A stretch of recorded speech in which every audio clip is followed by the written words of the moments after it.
Shalee Peters here on the Rural Radio Network, coming to you from the 2015 No-Till on the Plains Conference happening down here in Salina. And I've got here with me Candy Thomas, and you are going to be addressing producers down here during your breakout session about the first 5 years, what the soil looks like, and that can be kind of a tough transition for farmers to look at when they get into no-till. Is that right?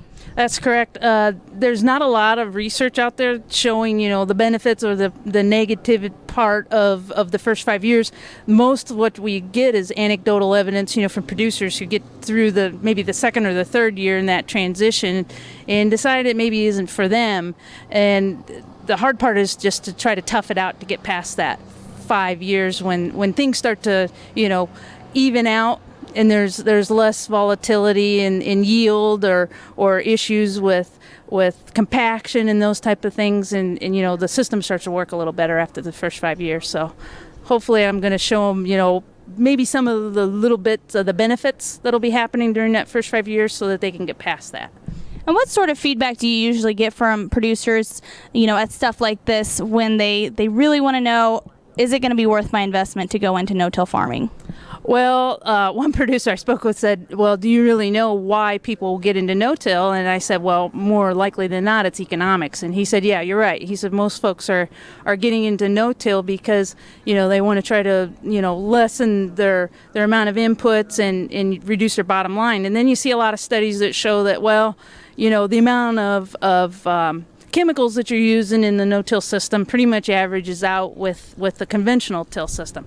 And kind of what we're trying to do with NRCS is try to look at maybe putting more biology into the system and seeing whether that biology, by improving it over time, can help reduce the amount of inputs and lessen that real big jump you have in the amount of inputs in the way of fertilizers and chemicals and herbicides by trying to do a little better agro-ecosystem management. All right. And with some of your recent research done around this, what other things will you be covering during your breakout session? What things are you looking forward to producers talking to you about after it's over? Well, what I really did was a research review, and so I went through and read as much research as I could possibly find on that transition in the first 5 years and what happens in the soil. So we looked at the physical, the chemical, and the biological processes that more or less come together with the soil system. So the soil formation system are based on those three principles: physical, biological, and chemical.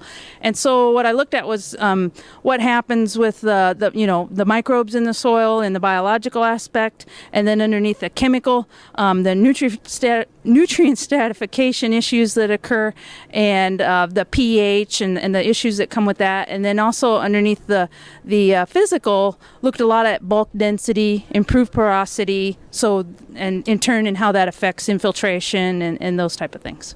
And what sort of results will you be showing producers with this?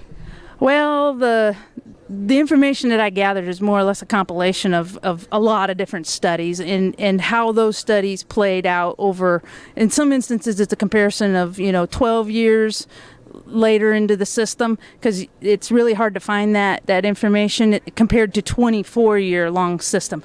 And you can see that there's some differences there. Some of them may be not as extreme as you would think. So hopefully they'll get the idea that it's not as bad of a transition as most people, if they're just starting, that transition may not be as horrible as they've heard. All right, thank you so much. Anything else you'd like to add or you're looking forward to during this year's conference?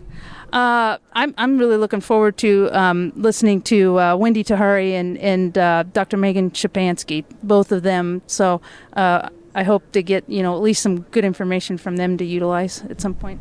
All right. Thank you so much. Again, visiting here with Candy Thomas. She is State Agronomist for Kansas with the NRCS, and she's been visiting with us about some of the first 5 years transitioning into no-till and some of the ups and downs farmers may see. She'll be doing her session during this year's breakout series at 2015 No-Till on the Plains. I'm Shalee Peters, and you're listening to the Rural Radio Network.